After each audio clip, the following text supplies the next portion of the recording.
सर्वांना नमस्कार. नागपंचमीच्या सर्वांना हार्दिक हार्दिक शुभेच्छा.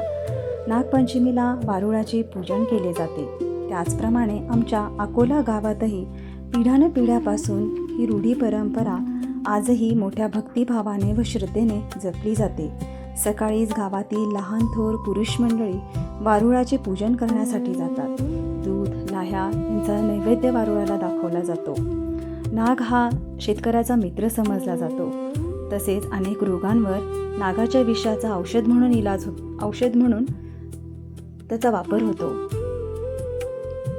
आज आमच्या गावातील स्त्रियाही संध्याकाळी या दिवशी वारुळाचे पूजन करण्यासाठी जातात. झोके खेळतात.